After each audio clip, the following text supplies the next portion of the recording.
Hi, my name is Karla, and today I'll be talking about how you can debug notebooks and Python scripts within JupyterLab.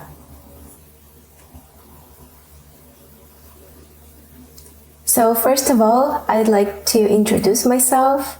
I'm a software developer at IBM. Earlier this year, I joined the Center for Open Source Data and AI Technologies, CODE. And since then, I've been contributing to the Jupyter ecosystem.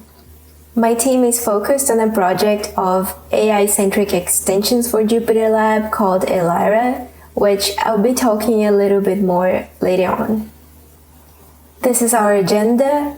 We'll have a JupyterLab quick intro, then I'll talk about debugging, what it is and why you might need it. Then I'm gonna jump into the Debugger extension for notebooks and Python scripts. And lastly, I'll show you how you can get involved with it. Data says there are over 3 million Jupyter notebooks available publicly on GitHub. And there is roughly a similar number of private ones too. So that's how popular notebooks are, especially in the data science domain.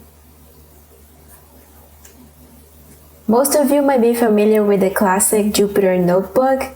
It's an open source web app that allows you to create and share documents that may contain live code, cool visualizations, and narrative texts. It is widely used in particular for easy manipulation and documentation of workflows for data science, machine learning, and scientific computing. JupyterLab is the next generation interface for notebooks and will eventually replace the classic Jupyter Notebook. It provides a more interactive development environment for notebooks, code, and data. It has a flexible interface. For example, you can display multiple tabs at the same time. It is designed to be extensible. It has a modern implementation. For example, it uses NPM-based packaging, TypeScript, widgets. It has a high performance, and of course, a very cool design for a much better user experience. Now let's talk about bugs. Basically, bugs are errors in our code. Anything that is not expected or that will cause the execution to fail. And let's be honest, how often does your code work on the first time you run it? So, say I'm a data scientist and I have my notebook here that walks you through the steps of creating an AI model that can compose heavy metal lyrics. Maybe because I've never been talented enough to start a band, and JupyterLab seems to be the perfect tool for me to explore the data I'm interested in and get creative with it. So I run my notebook and I see an error when running this code cell, which is supposed to load my dataset. I look at my error message and it tells me my code syntax is incorrect. And of course, I forgot the file name as a first parameter there. So I fix it, rerun the cell, the bug is gone, easy fix. But some error messages can be overwhelming or not always that obvious. Or even worse, what if it's a silent bug? In this case, I have this output number which is close to 500,000. It is the number of patterns of a sequence of characters I'm gonna feed my training model with. This number should be the total number of characters in my dataset, which is close to 1 million, minus my sequence length of 100. So I'm actually expecting to still have close to 1 million patterns. So how come I'm getting so much less than that? This can be an example of logical or implementation error. something that won't be caught by the compiler. Now from there, you might want to trace your code and try to find what went wrong and where manually. You might add print logs, or you can use a debugger tool. Debugging can be a little frustrating even if you are a programmer. Often, finding the source of the mistake can be harder than fixing it. You might want to use a debugger tool to help you out, and for that, you will need to bring your code out of JupyterLab into IDEs such as PyCharm, Eclipse, Visual Studio, and debug your code from there, adding extra time and requiring extra learning skills. Well, not anymore. The Debugger extension allows you to debug notebooks, consoles, and source files inside JupyterLab. For that, you will need JupyterLab version 2.0 or later, Notebook 6, and a xeus-python kernel. Yeah, for now, it only supports debugging in Python scripts, which is still the most popular language among notebook users. The extension has all the basic features you'd expect from a debugger, like a variable explorer, the ability to add breakpoints, and a call stack navigation. It brings JupyterLab closer to being more like an online IDE, which is pretty awesome. To install the extension, there are two options. One is from the JupyterLab UI. First, from your terminal, and you can open terminal on JupyterLab. You can follow this command to install xeus-python. They recommend running lab and all its packages in an Anaconda environment. That's why you see the conda command here. Then, from JupyterLab command palette on the left menu, search for Extension Manager and enable it. Once enabled, click the Extension Manager tab, then search for Debugger and click Install. Option 2 is to do it all from your command line. Again, an Anaconda environment is recommended. This is where you can get it and set it up. So just go to anaconda.com, go to download, and select the package suited for your system. Once you have Anaconda installed, you will then create a Conda environment with all the required dependencies. This environment will be called JupyterLab Debugger, but you can give it the name you want.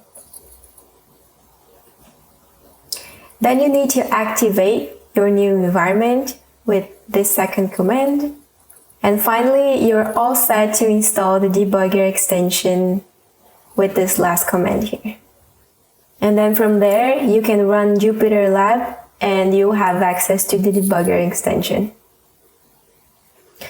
Now let's go back to my previous notebook bug. I'm gonna use the debugger to help me find what's wrong with my expected number of patterns. So first of all, I need to change my kernel from Python to xeus-python in this kernel dropdown. Then with the xeus-python kernel, now I can see the debugger option in the notebook toolbar. I just click there to enable it.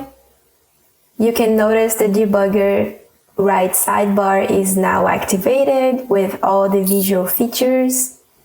I can also see my code cells are also displaying the line numbers.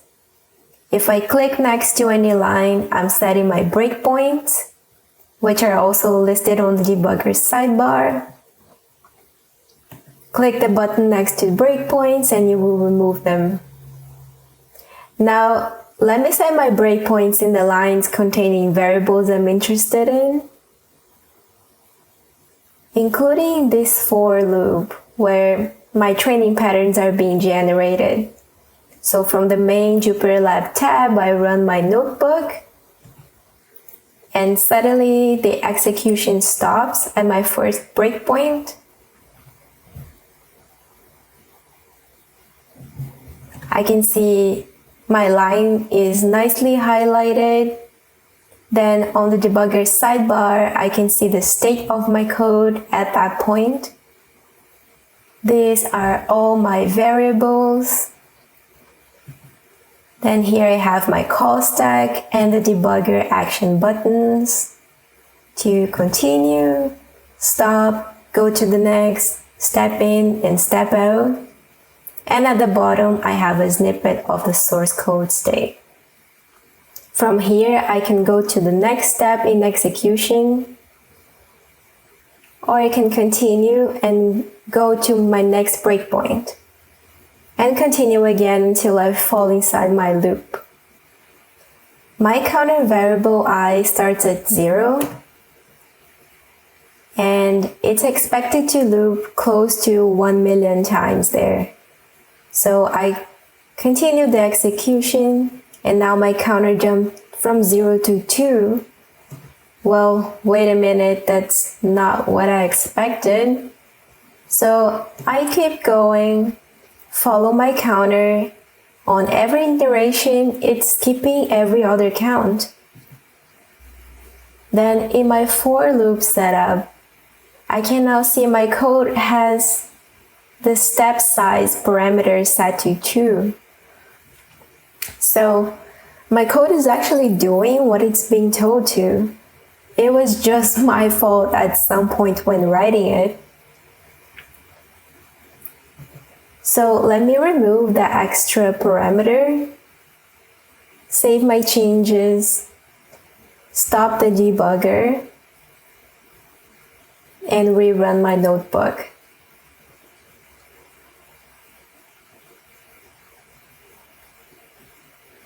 Let me go to the breakpoint inside my loop again. Now my counter goes one by one, as it should. I don't need my breakpoints anymore. I'll just continue the execution to the end and see what happens. Now I finally get my expected number of patterns, and I fixed my logic bug with the debugger's help.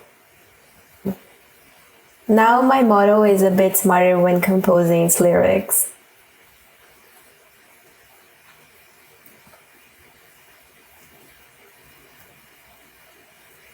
If you're interested in understanding how the debugger works, this protocol diagram shows how the communication happens between the user interface, JupyterLab application, and the kernel, which is the part of the backend responsible for compiling and executing the code you write.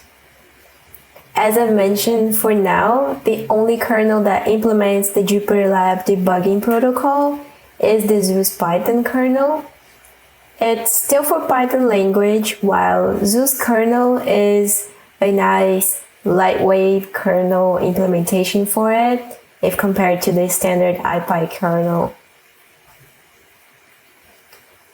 So following this flow, first, whenever the user opens a notebook, JupyterLab checks if the debugger is supported by the selected kernel spec, and if it is, it then displays the toggle button to enable it, as we saw in the previous demo. We can also see what happens when the debugger hits a breakpoint. So the user triggers the run cell event. JupyterLab then requests the kernel to execute that code. The code is executed. It hits a breakpoint. At that point, the execution is suspended. The kernel returns a stop event. The stack trace is requested. The kernel responds with it. Then JupyterLab displays the current line highlighted in the UI. This is a very high-level protocol diagram implemented for the JupyterLab debugger, but it already helps understanding some of the main building parts of it. So what's next for the debugger? Well, it will be moving into JupyterLab's core in the 3.0 release, and the community is very excited about it. So depending on when you're watching this video, you won't even need those steps to install it as an extension because it will be already available in JupyterLab itself once you upgrade it. As for future enhancements, the plan is to expand the kernel support, also add more features you can find in other debuggers such as conditional, breakpoints, and filtering variables. And the debugger is also planned to be integrated into Elyra's Python editor, so you can easily debug Python scripts as well. And what's Elyra? It is a set of JupyterLab extensions focused to make the AI development easier and more productive. It has a pipeline editor where you can build notebook pipelines and organize your notebooks into a nice workflow. You can either run your experiments locally or on a Kubeflow cluster on the cloud. It extends the notebook UI, so you can also submit your notebook as batch jobs. Remember my AI lyric composer notebook? So it takes days to train that model. So having the ability to run it remotely, I can easily free my local resources. It also has a code snippet extension where you can easily create and reuse pieces of code in your notebook or file editors. It is integrated with the Git extension, and it implements a Python editor where you can execute Python scripts against local or remote kernels. That's where we plan to have the debugger integrated. The debugger extension I've introduced not only works for notebooks, but it can also be used for Python scripts already. So first, you need to open a console for your editor. Then again, select the xeus-python kernel, and you will see the debugger option. Once you enable it, you go back to your editor, then add your breakpoints as we did before. Select your code, then from the main JupyterLab toolbar, run your selected code, and the execution will stop at your breakpoint.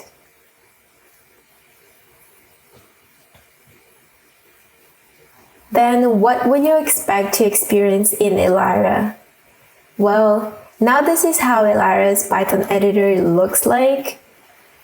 It has a toolbar where you can easily save, run your code, stop the kernel, and select from different Python kernel specs you might have.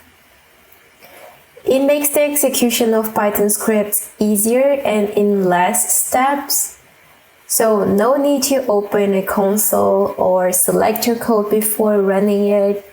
You just click the run button, the editor will execute your code and display the output.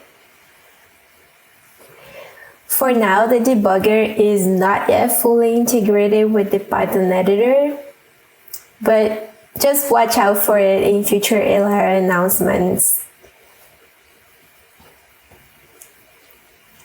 And here are the links to all the GitHub projects I've mentioned today: JupyterLab, the debugger extension, and Elyra. You can always become part of the open source community and get involved with these projects. Please give them a star on GitHub or fork the repositories if you want to help on the development. And even if you are a user or a developer, any contribution or feedback is always very welcome. Feel free to create issues on GitHub where issues can be either bug reports or an improvement you might want to suggest. You can also give your feedback when reviewing code on pull requests. And you're more than welcome to join JupyterLab and Elyra's weekly community meetings, where you can get to know the people involved and stay up to date with this project. You can find more information about these meetings on their GitHub page. I've also posted links here where you can find us on Gitter if you prefer to chat. And if you're interested in learning more about JupyterLab and Elyra, here are other JupyterCon talks hosted by the IBM Code A team. And thank you for watching.